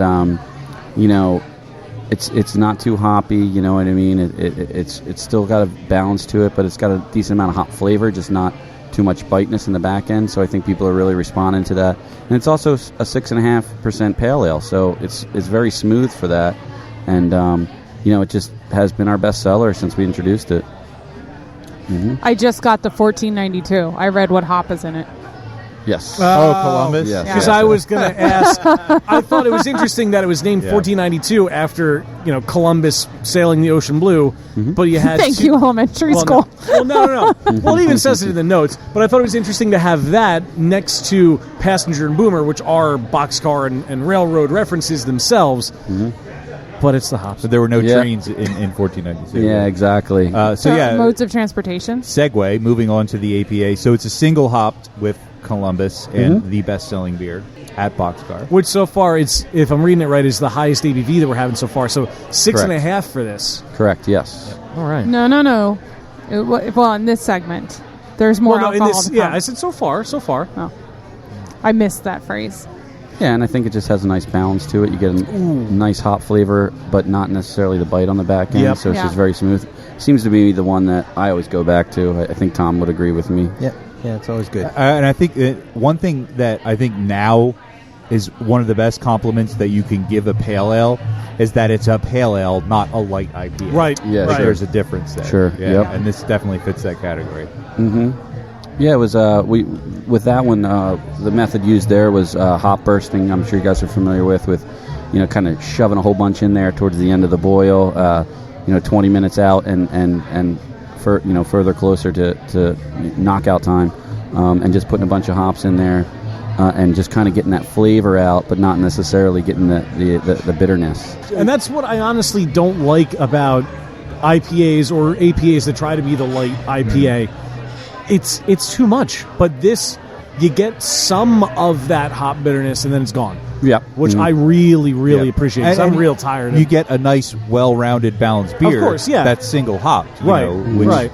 Yeah, I think it's just more drinkable when it's like that. If it's too over the top of the bitterness, it kills your palate. For me, anyways, there's only so many you can have before you feel like you're pouring sand in your mouth. Yeah, everything dries up and you're like, give me some water. Is this a year-round beer for you guys? It is, yes. Mm-hmm. So you're able to get the Columbus hop all the time? We are, actually. One of the funny things about the Columbus hops is there's a few different people that claim to be the ones who originated the strand. So since everybody owns it, nobody owns it. Yeah. You know what I mean? Yeah. So that's one of the things we actually are able to get our hands on it from a couple different sources, which is nice. So was that what the impetus for using the Columbus as the single hop? Was it because you knew you could get it all the time? I actually believe that the whole reason that we made this beer, and if I'm not mistaken, Tom, happy accident. Nice. Yeah. Those are the best. Yeah, our supplier sent us 11 pounds of it. Oh, nice. On accident. Okay. And they said, just keep it. And we're like, all right, we'll make a single hop beer out of it. Might as well. Next thing you know, we were making it all the time. Yeah. So, yeah. Huh. Yeah. And the funny part was we didn't even know what hop bursting was at the time. We thought we were inventing something awesome. Yeah. Sure enough, we found out later, no, they've been doing this for 20 years on the other coast. I got to say, at this point in the craft beer world, there's nothing you're going to come up with that somebody has not done before. Well, the Germans did it all before us anyway, But I mean, I think they'd frown upon hop bursting, just saying. Probably. I mean, you could brew with the flavor packets that come with ramen noodles. Somebody's done it. You're probably right. Somebody's done it. Yeah. I love that shrimp pale ale. It's delicious. It's got that dry MSG character. Oh, it's delicious, yeah. Mm-hmm. And has you going back for it 10 minutes later after you're full, you know what I mean? Yeah. Just like Chinese food. Yep. These are 3 great beers to start off with, and I like the progression of them. And so if you had, the Passenger is the transitionary one, and the Boomer is the next in that progression, would you see 1492 as another one to hand somebody who's getting into craft beer now that they've had these two? I could, especially if people are starting to enjoy hops a little bit. But I think one that we're missing, and we actually don't have it on tap right now, which was our biggest seller before the 1492, was our original Mango Ginger, which is a pale ale, and that was sort of a happy accident too. All right. Yeah. Somebody gave us 11 pounds of mango. Yeah, exactly. Yeah, exactly. There's only so much gelato you can make. You So know? if I accidentally ship you some smoked malt, it just appears on your stuff. Oh, yeah. Again, I have to point to the man next to me. Yeah. And another shipment of habaneros. Couldn't hurt, you know. I would certainly do it in a second. Yeah. The wheels are turning. Yeah, the mango ginger, unfortunately, we don't have the original pale ale on, but when we first did that beer, we were doing an IPA. It was our first time doing an IPA in these new tanks that we had picked up. So we picked up these new tanks from a place in California, a brewery that had closed, and we had them shipped out. And we plumbed them all in, and we hooked them up, and we threw everything in there. And when we came in the morning, our beer was fermenting at like 76 degrees, and we had a little moment of panic. And I'm like, why is this doing this? I can't figure it out. So I feel the tank next to the one that's fermenting at 76, and it's ice cold because I plumbed them wrong. So I plumbed tank 1 into tank 2, so tank 1 was telling tank 2 to cool down, Right. and vice versa. So basically we had a beer that was sort of running out of control that we were really worried about. So we had this moment of panic. What are we going to do? And the only thing I could come up with was Let's stick it in a barrel. yeah, add some. Well, us was add Put some fruit in it. Yeah, put some fruit in there, something to cut the burn if it's going to be, really have a lot of those high alcohols and a little burn to it. Maybe we can cut it with some fruit. So I must have said it 5-6 times. I said, maybe something like mango, but not necessarily mango, but maybe something like mango. Like that. Like a shark, but not a shark. Yeah, exactly. So my partner at the time said, so sounds like you want to do mango. I'm like, yeah, let's do mango. So we went to like the bodega down the street, like the little Mexican bodega, and bought Alfonso canned mango puree and cut them all open and threw them in there. We sealed it all up, and we're like, I hope this doesn't suck, And next morning we came in, and there was just yeast slurry that smelled like mango all over the floor. So every day for the next 5 days, we were just squeegeeing mango yeast slurry off the floor. Like, was this even worth it at this point? We're kind of freaking out. And once it all finished up and blah, blah, blah, we crashed it out, and we pulled a little sample. We're like, oh, this is pretty good. All right. So we kegged some up, and we sent it down to Whole Foods down on 202. They were just doing their grand opening, and they had bought 2 kegs of it to try out, and they called us back immediately. We need 2 more kegs. They called us back immediately. We need 2 more kegs. So they went through, they said 6 kegs of beer in their grand opening, like week and a half, like while they were getting going. And they said they kicked 6 kegs of ours in a row and maybe kicked like 1 or 2 other kegs. Like they were almost exclusively selling that beer. It was nuts. That's awesome. So they called us up, and they're like, can we get more of this? We were like, that's a one-off. We kind of screwed up, not going to happen. And then we were looking around, we're like, well, we could make it happen again. We started making it again. But the very first version of it was actually about 7.5%. So when we put it out there, we went to beer festivals, people were loving it because it was real easy to drink. But man, they were getting tuned up, you know what I mean? Because it was just going down smooth. So we decided that we would dial it back and make it more of a pale ale, than the IPA original version of it, make it more accessible and approachable for all drinkers. So yeah, that's kind of the story behind that one, and that one was our best seller until the APA came along. Wow! And so you were able to pretty accurately replicate at least the flavor, and you dialed back the ABV. Yep. And people are, Yep. And like, no, this is totally different. Like you were able to. Yeah, to no, hit that people mark. seem to respond to it, and it really went well. A lot of festivals, we did those couple things where we would like just bring a sixtel of it to a festival. And I remember being out at Stouts one time, and I was out there with my brother and my cousins and all that. And we have like a 3-tap jockey box where most places have a 2, but I just happened to get one that had 3. So I brought my 2 normal beers, but I said, I'm going to bring a sixtel of this mango ginger. And we told one person. We said, hey, you might want to try this. And we handed this girl a mango ginger, and she walked away. And it was like whisper down the lane, and everybody were coming up. You told the right girl. Yeah, we did. and it was like an experiment. I'll never forget it because it was my father that came up with it. An influencer. Yeah, my father came up with it too. He's like, just give it to one person, see what happens. And sure enough, they came back. People were coming. Hey, I heard you got that mango ginger. We're like, who told you? You know what I mean? And then we give them one, and blah, blah, blah. Next thing you know. And more and more and more. Yeah, but at that point, it was 7.5%. So a lot of these women that were drinking it were like getting tuned up, you know what I mean? And their boyfriends are like, I don't know what you're giving them, but I like it. They're having a good time, So we kept it going. So every once in a while, we actually come out with what we have on tap right now, which is the Imperial Mango. I thought I heard you say that earlier. Yeah, which is more of a kind of a throwback to that original version. It's foreshadowing. Foreshadowing. A little bit of We're going to foreshadowing. get there. We're going to get there. Yeah. All right. So Wait I'll for ask. it. I'll ask you my question then. I just got to make sure I remember it. Yeah, remember, Write write it it down. We all have pens, Dan. I have 2. Well, I like starting off with these 3 beers. I've already finished the 1492, but I'm going to savor the Boomer. Yeah, Definitely. I'm really liking the Boomer. It's so good. But I plan on savoring that while we are playing a game. So, Wayne, what exactly do we have on the docket for today? Ooh, the docket. Let's play a game. Cheers, Internet, and welcome to Happy Fun Time Games, the only podcast trivia segment that will never run out of track. Today, we'll be train playing. jokes. We'll be playing Tappd Brews. Huh? Wait, what? Yes, this is a game we played. Not libation or fabrication? No, not libation or fabrication. Not the game we discussed the other night? Not the game we discussed the other night, because that's still in research and development. We played this game once before at Hidden River.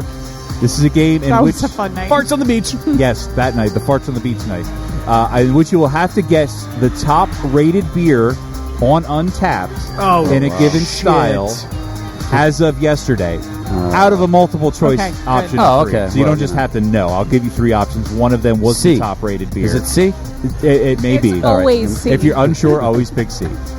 So yeah, this is as of yesterday, the top-rated beer in various categories on Untappd. And in case you're wondering... Wait, hold on, one question. Is it top rated beer despite how many people have rated it, or do there have to be a certain number of rates before it's on that list? It's funny you should ask. Because top beer ratings on Untappd are calculated using a Bayesian average, which is derived by adding the product of the average of the number of ratings in all beers to the average rating for all beers to the product of the number of votes for the beer in question and the pure average rating for the beer in question for any beer with a minimum of 150 ratings. Okay, minimum of 100. That's all I wanted to know. Take a breath. What the hell? That completely scrambled my brain. Yeah. That's how Untappd calculates their top beer ratings. Cool. And so we are going to begin in time-honored tradition to my left. And our first category style of beer this evening is the English Mild Ale. Oh, shit. Is the top-rated English Mild Ale on Untappd Extra Medium Mild by White Oak Brewing, The Carrier Sessions by Lawson's Finest Liquids, or The Earl by Caution Brewing Company? I would have thought none of those.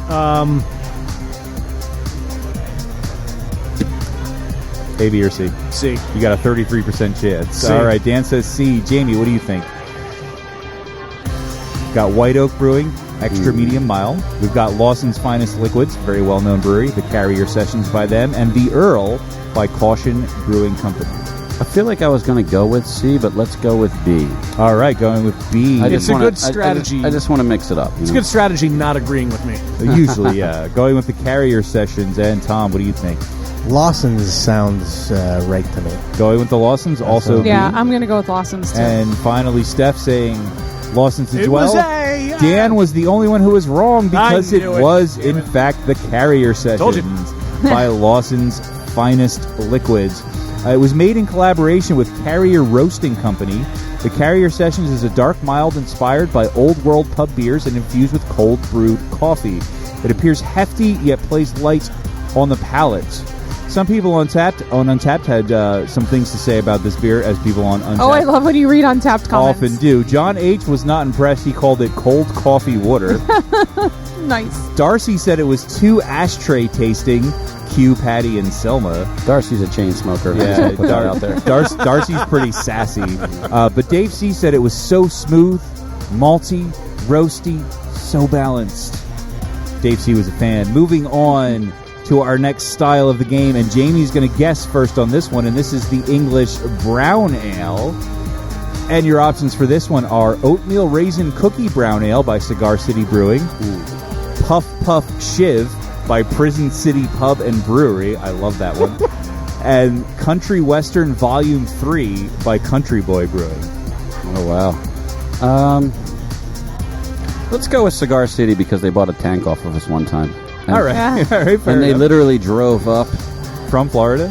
from Florida with Wow. a trailer. We rolled it onto their trailer, and then they got drunk and drove it home the next day. And I was like, You guys are awesome. That's pretty cool. I love an answer with a story. That's awesome. Tom, what do you think? I hate to keep just following him, but I have to go with Cigar City. Going with Cigar City as well? I'm going to say Cigar City because I've had that beer and it's amazeballs. The oatmeal raisin cookie brown ale. Yeah. Dan, are you going to agree? Or are you going to buck the trend? I was thinking Cigar City before he had the story, so yeah, I'm going Hey, Cigar I was City. thinking before you. Hey. The board says, and everybody is correct. It is Cigar City's oatmeal raisin cookie brown ale. Cigar City asked themselves, what if a beer tasted like an oatmeal raisin cookie? The answer was to add raisins, vanilla, and cinnamon to Maduro, their English-style brown ale. The combination of the base beer and the additional ingredients resulted in a beer that tastes like it was baked in Grandma's oven. Now, let me ask you a quick question for those people who have had that one. What was the clarity like on that? Like, we've done some... That's a good question. You know, we did some brewing with some raisins, and we ended up with a very sort of foggy beer, you know what I mean? And I guess the thought behind that was that maybe the pectin was a problem. Yeah, that would probably be You know what I the case, mean? yeah. So I wonder if This they... is before me, I think. Yeah, it was, yeah. So I'm wondering if, you know, they did something different that, you know, I don't know about, or it was such a dark beer, it didn't really matter. They need to come back and bring another tank so you can talk about it. Exactly. There you go. There you go. Come on Steph, up, guys. You remember Anytime. when you had it? Was it I was at Cigar City. Bring Do you beer. think I Yeah, you don't remember. Bring beer. Bring oatmeal raisin beer.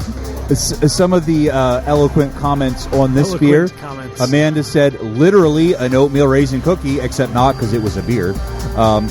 Alistair J. was on the fence. He said it was good in small doses. Moving on to our next beer style of the game, and Tom is going to guess first on this one, and this is the good old American Porter. Was the top-rated American Porter on Untappd. Twilight of the Idols by Hill Farmstead Brewery, Last Snow by Funky Buddha Brewery, or Viking's Lament by Fieldwork Brewing Company. That's a tougher one. I'm going to go with Hill Farmstead. Going with Hill Farmstead, letter A. I concur. Concurring, says Steph, also Hill Farmstead. Dan, what do you think? What was B? B was Last Snow. That's by what I thought. Funky Buddha. I'll go with that one. Going with the Funky Buddha, number B, and finally Jamie. Number B. Number B. And what was C? Number C was Viking's Lament by Fieldwork Brewing Company. We're talking porter here? We are talking American Porter specifically. I'm going to have to go A. Going with A. All right. Everybody but Dan saying A. Everybody but Dan was wrong. Because it was Yay, in fact, Dan. Good work. It was in fact Last Snow by good old Funky Buddha. Last Snow Coconut and Coffee Porter is an ode to that special time in Florida. Once again, we're in Florida, where the needle dips just south of 75. God damn it. Even for the briefest of moments. This rich, creamy porter is layered with coconut and freshly roasted coffee for a taste that recalls a winter wonderland, even if, in their state, it's just a state of mind. Lots of people calling it a Mounds bar. Max V said it was kind of a liquid Mounds bar. Lola L simply said, yes, mama. And this beer was also, in case you were wondering, checked in by Earthworm Jim. Oh, nice. Yes. Haven't seen that reference in years. Yeah. Jeez. He didn't have anything to say about it, though. All right, moving on to our fourth and final category of the game, and Steph is going to guess first on this one, and this style is Australian Sparkling Ale. Oh, fuck. Was the top-rated Australian Sparkling I've Ale never I had have fuck. no Is it good? idea. on Untappd? Was it Drifter Summer Ale by Fortitude Brewing Company, Captain Sparkles by Sun King Brewing Company, or Revenge of the Emu by Kuzit Libations? It has to be Captain Sparkles. All right, going with Captain Sparkles. Dan, what do you think? Revenge of the Emu. Going with C, Revenge of the Emu. Jamie? I'm going to just go with whatever they didn't pick yet. All right, they didn't pick A. just so somebody can win. They didn't You pick know what I mean? Drifter Summer Ale was the one that has Okay, not been let's do chosen that. yet. No love for the Drifter. And finally, Tom. I don't really care. I just love Revenge of the Emu. Yes, Revenge of the Emu. So I'm you going with and that. Dan are correct. Ah, In fact, congrats, guys. Revenge of the Emu, and I think we're going to have to start having Australian sparkle parties.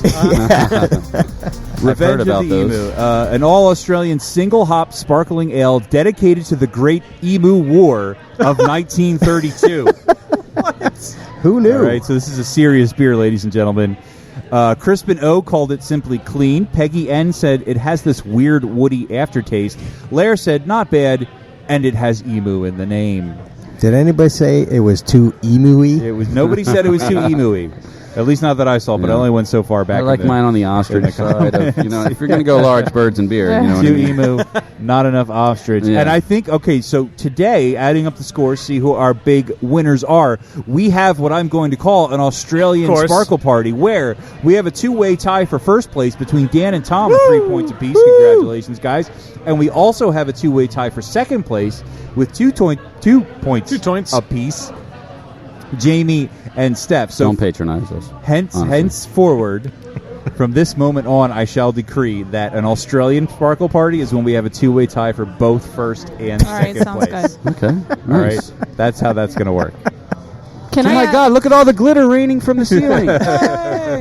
So now that we have that Australian Sparkle Party, Wayne, I believe earlier you said we have a roll call. We do have a roll call. We have a new patron who has donated at a level generous enough to be mentioned on the podcast, and we cannot thank them enough. Yay! We must also mention our previous awesome, generous patrons, Wolfgang von Colt and Victoria Miles. And yes, the fart is part of his name, in case you're wondering. It's Wolfgang von Colt.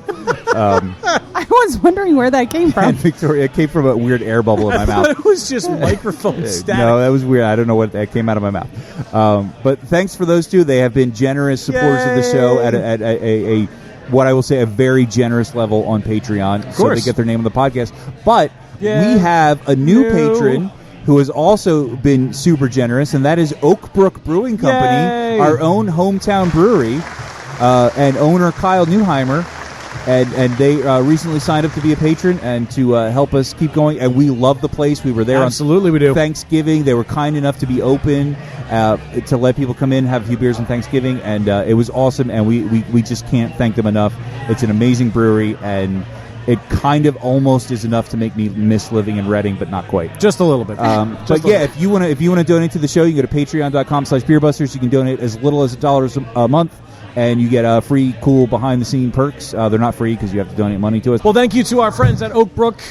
But now we have to do this.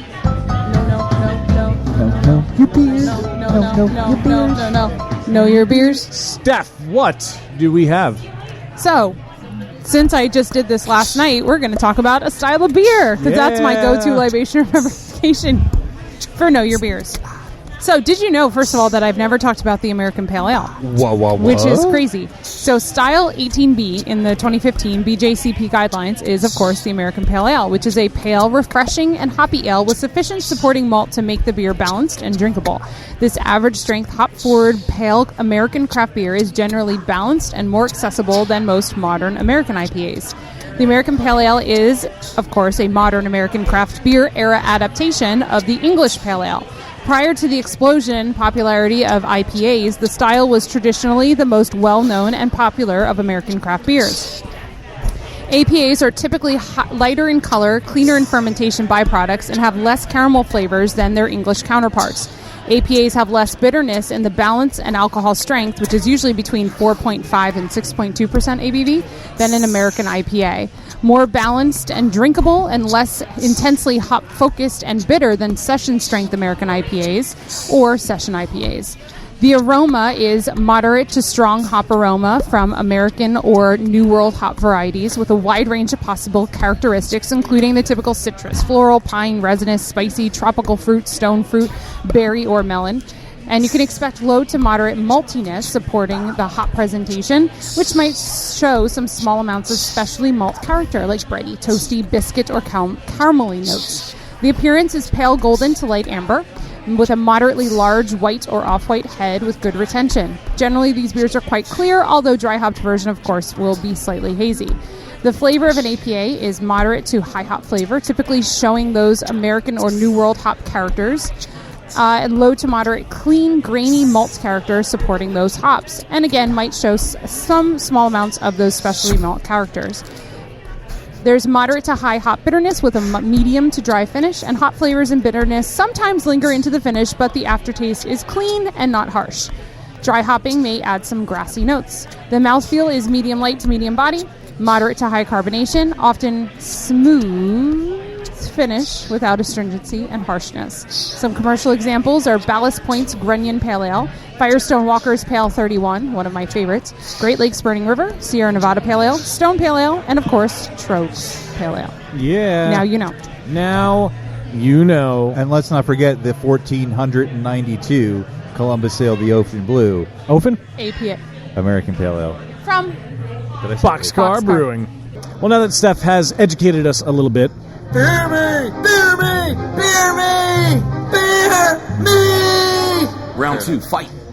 If I am not mistaken, we are starting off with the Imperial Mango Ginger. Yes. I am not mistaken. This is what gets the ladies at the beer fest All right. excited. All right. So this is... I'm not going to say what I was going to say. So this is, what, 7 or so %? Is that what I saw? 7.5, I believe. I think 7.2 Yeah, officially. 7.2, all right. 7-ish, somewhere around here. It has a good smell. That's a sound clip right there. It probably is. Ooh. It's a little different, yeah. So is this... So the original Happy Accident Mango Ginger was 7-ish %. Correct, yeah. And then you dialed it back. That was your Mango Ginger. And now this And then the Imperial bitches Mango complained. Ginger, is this like the original, only now it's Imperial? Yes, yes. But it's- without yep, the yeasty mess. exactly, yeah. A little more controlled and on purpose. Only slightly more controlled. But very much on purpose. Yeah, don't give Yeah. us too much credit. Tom likes a dirty brewery? No, that's the last Question thing. mark? So the question I had earlier, and I'm glad I remembered this. So you said the original one you used like a couple cans of mango slurry, basically, right? Mm-hmm. Do you still use that, or do you use actual like fresh mangoes, or a combination, or? We use a puree. That's Okay. the same type of mango. So it's an Alfonso mango. Is it still from the little store down the street? It is not. We actually found it, properly vacuum sealed, not, cans that we were sanitizing off and, hoping the kids didn't drop while they were stocking the shelves. And then, Yeah. You never know. We had this when we had Jamie on the show last time, right? When we were at the dinosaur thing. I Did believe we have? so. Was it the Imperial version that you I had there? I'm not really certain. Yeah. I'd have to look back Only at the there date. was a way to If only research that was this. recorded somewhere on the internet that we could check. Right? Come on, our listeners know we're lazy to fact check. This is Regardless, it's still really tasty. It is. Yes, it is. And I feel like, and I don't remember what we said about it last time, to be honest with you, but I feel like the ginger gives it. Maybe it's the ginger. Maybe it's not. There's like a tartness in there that I feel like is probably from the ginger. Like, you expect that sort of like, because mango's not particularly tart, but I think the ginger adds like a little. Yeah. You know what I mean? And there's A little pop also, to it, so we're purposely stressing the yeast out the way that accidentally happened the first time. So they're putting out what they call higher alcohols. So there's a lot of these just slight flavors of phenol, and sometimes you'll hear people talk about off flavors that sound like, or that taste like nail polish and stuff like that. There's just little tiny touches of that, which strangely enough go really nicely with the ginger and the mango. So, that's what a lot of the flavor is coming from, is the yeast being Yeah, we actually stressed out. ferment this beer, hotter than what would be recommended for the ideal range for the yeast strain that we're using. But that was, basically going back to the original version and trying to recreate that. So we've, kind of pushed it a little bit, and it does add some of those higher alcohols, like Tom said, and makes it more of a little winey or something like that, if you would, It almost, like a Chardonnay white wine kind of character coming through. And that's probably a tribute, helping with the tartness, or bringing more of that tartness out as well. Right. It's very This nice. would be it's very lovely unique. oak aged. This would be. Ooh. Yeah, we were talking about that at one point too. I think put this in like a Chardonnay or a white wine barrel. Yeah. Yep, and just let it It sit. would be delicious. Yeah, and then have another barrel and just throw a bunch of fucking bugs in there and just let it go to town. You could do Not some not cool. literal literally. bugs. You know what I mean. Somebody out there does not. Well, if they've listened to this show, they do.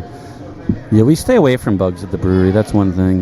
We got a cider in here on tap a couple months ago, and we were going for the standard cider that they were selling us, and we had bought a couple kegs of, and they sent us one. I'm like, this doesn't taste right, and they're like, well, it's our wild fermented cider. I'm like, so you screwed up, right? You know what I mean? It's wild. So we were, what we basically perceived as Brettanomyces was infected into the cider, and it got into one of our tap lines. Yeah. So we basically, I don't know, will we spend like 3-4 weeks? I think we cleaned it 4 times with various things. Different cleaning protocols, when that shit gets where you don't want it, it can be a nightmare. So it was one of those things that we, took the tap that was connected to the keg, and that kind of got, put into its own little bag and quarantined for a little while, and along with all the other adapters and things like that, after we got the line nice and clean. And,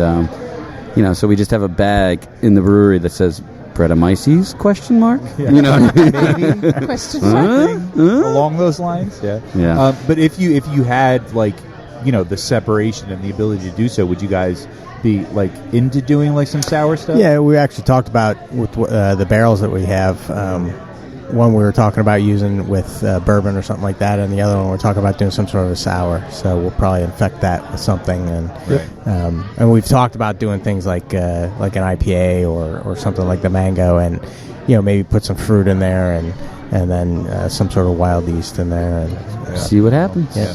I definitely think this mango is right for experimentation. Yeah. I definitely, to your point, putting in some white wine barrels and kind of letting it sit in there and getting some of that, I think would be a really nice idea, and just kind of take it to that next level too. You know what I mean? Mm-hmm. Yeah, definitely. Mm-hmm. It's Speaking asking of for IPAs.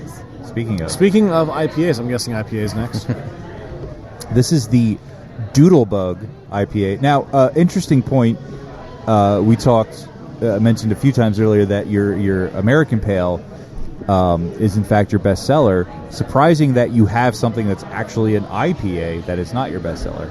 Yeah, I know. I think we're probably the only one. You know what I mean? Because it's it doesn't even matter. I've spoken to every brewery and everyone. Oh, well, this is Hop Hog's the bestseller at Lancaster Brewing. I'm like, well, somebody hasn't tried your milk stout because that's delicious. Right. You know what I mean? And particularly because this is a West Coast IPA, which is even more trendy than just an IPA. Yeah, it's got your, a lot of your C's in there. We've got Chinook and some Columbus and Cascade. Yeah, so it's more traditional to the West Coast. But I mean, it's one of those things that everybody comes in. Let me get an IPA. What's your IPA? Right. And one of the things that we've always done is we've kind of experimented with it. We've never really settled in on one IPA. We've kind of just done different things. So that could be part of why the APA. Everybody knows what they're getting every time, so they kind of lean towards that. But the Doodlebug, we've done a few batches of it, and we've been feeling pretty comfortable about that as far as being our standard IPA. We feel pretty confident in it, and the feedback has been there, so we enjoy it. Yeah. Mm-hmm. It's very nice. It's super hoppy without being offensively hoppy. Yeah. It's the kind of beer where I think at this point in the evening, I think I could go for an IPA, go for something hoppy. And this fits the bill without being holy shit, I can't. Whoa. And it's pleasantly fruity. It is pleasantly fruity. I missed it. What hops are in it? A bunch Chinook, of C's. Columbus, and Cascade. Okay. I think it's just the 3, right? Yeah, I believe so. Mm-hmm. Yeah. Okay. Yeah, I mean, we've gotten our hands on, Amarillo at times and things like that, but they're a little bit harder to get your hands on, and they make delicious beers. But we really wanted to say, if we're going to make something over and over again, what's something that we can actually, get? Yeah. You know what I mean? And get regularly. It all boils down to that. Yeah. Mm-hmm. I really like this one, and I would not peg it at 7%. Oh, yeah.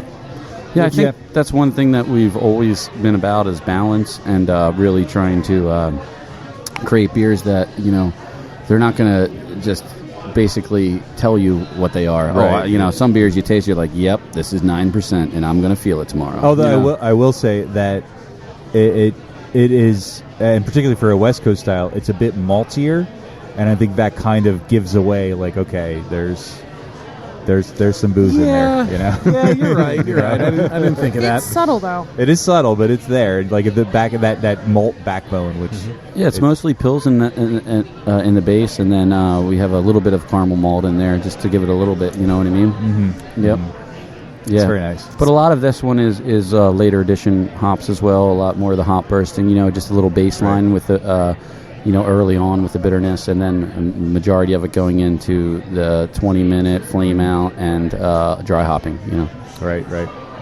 Yeah, and that gives it, and that's to the point that it has that hop character without being offensively super bitter. Right, because of yeah, that you get with the late flavors, but you're additions. not, Yeah. you know, Yeah, puckering up. Yeah. I'm going to throw out there too. I like the lacing.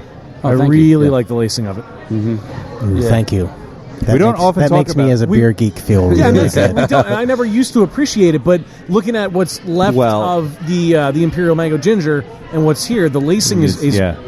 beautiful. Well, I was also going to say we don't often talk about the lacing because you It's can't a visual thing, You yeah. can't see what we're talking Well, about. I mean, that just goes to show that when whoever's listening to this comes to Boxcar themselves, they can Right. appreciate that as well. Yeah, I feel like we're due for a bad review now. You know, the Should we Beer check Busters on tap? promised me Should we check on top-notch tap? lacing, and it was mediocre at best, sir. You know, They can blame us on I Untappd. thought It's you all were right. going to say you're waiting for a bad review from us. Or something. No, Well, they can yell at Dan. They can yell at Dan. don't yell at me. You're the one who commented. It is nice, but you're the one Come who on, brought I it up. really want to drink this Yeah, I one. do All too. right, I do fine. too. All right. yeah, I'm pretty excited I'm about this trying one to too. wait. The not Preston Porter, Not Preston The- Porter. That's the new name. The Peloton. Thank you, autocorrect. Peloton.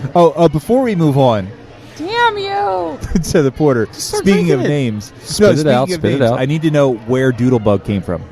Doodlebug is a train reference too. And, Okay. And I have to look it up because it escapes me. I think it was an electric rail car or something like that. Was Oh, that I what it thought was? you told me that it was an English passenger car. Yeah, English. Yep, that's it.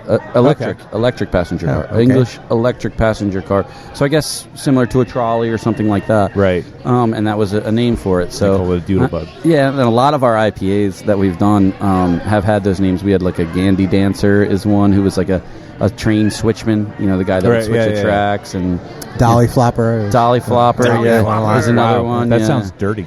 Yeah. Well, it's funny because we've gotten Floppy Dollar and like everything but Dolly Flopper. People have ordered. I like floppy dollar. Yeah, That's we're like, awesome. yeah, we know what you want. You know what I mean? Awesome. That's awesome. All right, Steph, drink All right, the freaking yes, porter. Steph can drink the porter. It's good. The Peloton Oh, Porter, it smells amazing. which is a local cold coffee porter. Yep. Yeah, we brewed this with a local cold coffee brewer in Westchester here. So we actually carry their product and sell it in bottles, for people that want to try, non-alcoholic into coffee.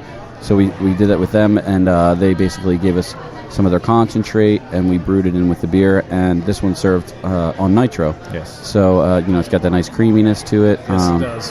Yes, it Yeah, is. and this one I think right now is probably my favorite. I've been drinking quite a bit of it lately. It's It is pretty delicious. good. Holy crap. It's giving the brown a run for its money. It has the most pleasantly wonderful coffee aftertaste Yeah. that just kind of stays with you for It a while. does, and it's so silky. Yeah, it doesn't have the Yeah. astringency, which is nice. You know yeah, what I mean? cold brew coffee is amazing because Exactly. you don't get Yeah. that. Yeah, So the coffee brewer, what's the name? Peloton. Yes. Peloton. Oh, so that is- Yeah, Okay. that's All right. hence the Not name. Preston. Yeah. Not Yep. Preston. Peloton. All right, Yeah, that's his cool. coffee sucks. Yeah, Preston. Preston's Don't coffee drink sucks. Preston. Garbage coffee, people. Don't drink it. You get a lot of coffee porters, and especially the ones that use I love the trend of local coffee. It's awesome. Sure. But a lot Except of for Preston. Fuck that guy. fuck Preston. Yeah. Hate that.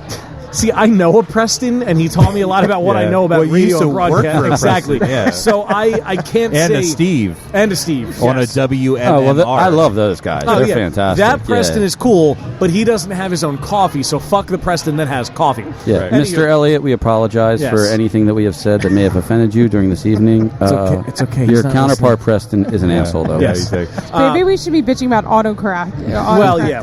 Yeah. Well, no, so okay, you get. I love local coffee, and I love people using local coffee in their beers, and you get a lot of coffee porters, and even coffee stouts that are out there that want to be the most bitter coffee that they can. And don't get me wrong, I appreciate when we were at what was it, Round Guys that had the coffee one. Yeah. It tasted like a cup of black coffee. Yeah. And it was incredible, but. There's something definitely to be said for this, and I think I would drink this more often than something like that because it's not going to kill my palate at all.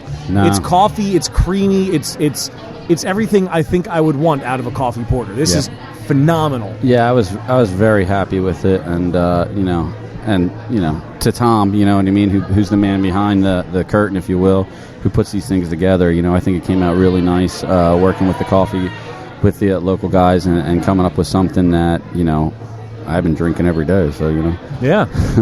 So you said you have the coffee available here too. We right? do, yes. So they bottle it? Yes, they bottle it. Yeah, they actually. That's cool. Yeah, it's cold brewed coffee, and they bottle it in 12-ounce bottles, and we sell it. And we go through a decent amount of it. For something different. People late night. You know what I mean? They're not drinkers, or maybe they had too many, whatever. Or they got stuck the as the DD and everybody else is drunk, and they got to stay up and drive. They them pick home. the short straw. Yeah. Trader Joe's cans their own cold brew coffee now too. Well, I've seen awesome. canned, but I don't think I've seen bottled before. That's a great idea. You should have. Here's another free idea. This is a free idea. Courtesy of Wayne Baker. A cold brew coffee, especially like if you had cold brew on tap with nitro. There's some places locally that do that, but to have that and have it called short straw for the DD, like this is the short straw cold brew. Like this is what you can drink instead of beer. Yeah, but that's not really the short straw because it's pretty freaking It's pretty tasty. good, but you also you can't drink. Have beer. Yeah. It's a nod to the person that's being responsible for the night. All right, that's my last free idea of the night. No charge. So next one. You want to find Boxcar on the interwebs? They are at Boxcar Beer on Facebook, at Boxcar Brewery on Twitter, and at Boxcar Brewing Company on Instagram. Because they can't make it easy on you. No, actually, we're boxcarbrewingcompany.com for our website. And when I explain to people that, my email is jrobinson@boxcarbrewingcompany, all spelled out.com. I'm like, yes, we couldn't get BBC. We tried. It didn't happen. You know what I mean? That's BBC taken. That's funny. Sorry. Say Yeah. Yeah. Nope. I went with a different BBC. Oh, whoa! Wait a minute. It's a callback. Yeah, no, if you will. it's a callback. It's a callback. Well, again, Jamie, you missed the beginning of the episode. Yeah, things were a little Started dirty and ending dirty. a little blue. Full circle. A little blue, That's as right. they say. I'm not going to finish that either. Wow. Should I quit? Should I quit now? Yeah, I think we all So, so we do need to mention we need to get the hell off the stage because there's band tonight. You guys have bands pretty regularly. We do, yeah. You post that kind of stuff on your Facebook. Absolutely, yeah. Generally, that's the best place to find like what events are coming up and that sort of thing. Typically we do live music on Fridays and Saturdays. We have an open mic on Wednesday.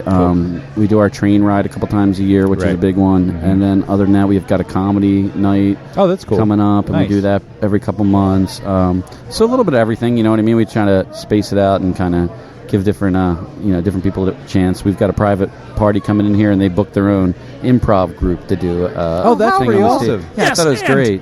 Yeah, I thought it was yes, great. Yeah. Yeah, so I'm like, well, you guys got to leave me your contact information because I'd love to get you back for an event. You know, I think that would be great. That would be really cool, yeah. And apparently it's somebody's birthday. Happy birthday. People are singing happy to birthday. you. And there was a There's newly engagement. There was a newly I know. engaged. I feel like this is the couple spot. here earlier, Man. yeah. This is the spot. A lot I of cool feel things like, going on. if we can get like a bar mitzvah and a funeral, we've hit for the cycle tonight. You know what I mean? Like, you know what I mean? Could still happen. It's early. It really could. So a question about like I don't know, we got to get the band on here. The bands that you guys book and the comedy that you guys book, do you stick with mostly local? Do you have any like national acts that are in here? Majority of it is local, but we do some touring acts as well. It's just a matter of timing and whatnot. Of course. But yeah, we try to support the local music. There's a lot of good musicians in this area. Definitely. And they put on a great show. So and it's great to have local people come out and kind of know us as the place to be on a Friday or Saturday night. That they're gonna come out and there's going to be somebody rocking the stage a little bit, and we kind of hit everything. We've done, the band that's going to be playing tonight will be a 3-piece, sort of bluegrassy type thing. I got that from their look. Yeah, Cool. for sure. But I mean, we've gone very opposite end of the spectrum, and we've done something that was like a DJ drum combination here, which I felt so bad for the drummer who's trying to like keep up with the DJ for 4 hours of the night. Oh my God. Yeah, I mean, he came off the stage and was just like, The sweating, motion, like the physical motions of a DJ and the physical motions of a drummer are very far apart. Was he actually like a DJ, like spinning the turntable Yes. himself? Okay. Yeah, it was So nuts. It was nuts. I saw a DJ who was basically play, click, and that's it. That's Click. it. But I appreciate that guy was actually doing the Oh motions yeah, himself. no, they were way into it, and watching this drummer like keep up as he's making changes and make the change immediate. It was pretty neat. That's cool. But Good I for mean, them. everything. You know what I mean? We've got Was there popping and locking involved? more than likely. Okay. More than likely. Yeah. But, you know, it was good. Yeah, we get a lot of live music, so we're, you know, always happy to support it and have them support us, you know what I mean? Well, in a building that's known for its live music history, it's good you guys are keeping up with that. Yeah, it's one thing that when we clean this place, which took hours, by the way, and days. And probably worse than the capper, the bottler. It was bad. Yeah. So when we did get it all cleaned up, the one thing that I left is in the men's bathroom, all the bands put their stickers on the cool, on the pipe up top, you know, that runs the fire sprinklers and whatnot. So I was like, just leave them. Yeah. You know what I mean? Yeah, that's cool. And it's, you know, 10 years of bands. A little bit of history. Yeah, of course. And some of those bands come back and they get a kick out of seeing their name back. You know that's what I mean? cool. Yeah, so it's always fun. Mm-hmm. All right. So it was boxcarbrewingcompany.com. Yep. Okay, cool. All spelled out. Yep. All spelled out. And everything. Not bbc.com. No. Although you can go to, if you're looking for the X-Hamster beer, you go to xhamster.com and search for BBC. See what happens. See what happens. Roll the dice. Oh, my Better than rolling something else, that's for sure. Cool. And, of course, any links that you need will be on beerbusterspodcast.com. And, of course, we have to thank Audible again for their continuing support. audibletrial.com/beerbusters. You can sign up for your complimentary 30-day trial of an Audible account where you get to go through the entire catalog. Yeah, that's my second favorite C word.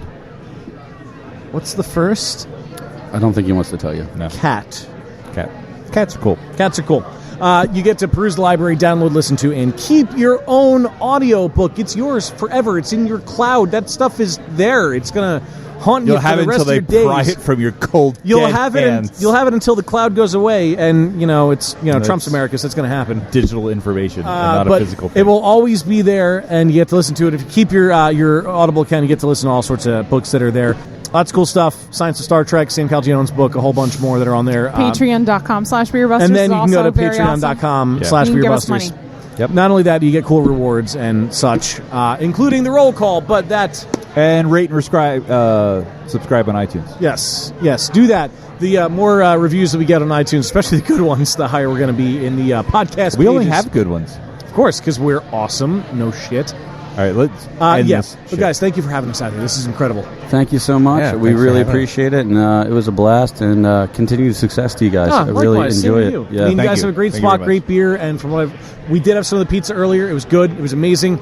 Keep up the awesome work. And sadly, stop giving Dan things to talk about. that brings us to the end of another episode of Beer Busters. I don't know. I think you talked more than him this episode. I think so. Well, I was dealing with audio stuff for a while. Yeah. But yeah, it's cool. If you guys get a chance to come out to Westchester right now. If you come out to Westchester, make sure you stop at Boxcar Brewing. what they call phenomenal vamping. beers, lots Trying of to hit great the stuff. post. We can't thank you guys enough for having us out here as they're making fun of me and everything. Thanks again. Thanks, man. I am Dan Baker, joined as per the usual by my co-host and brewologist Steph Hefner. and the demented and fermented Wayne Baker. As you would expect, no squids were harmed in the making of this episode. We'll see you next time. 2 bar mitzvahs and a funeral.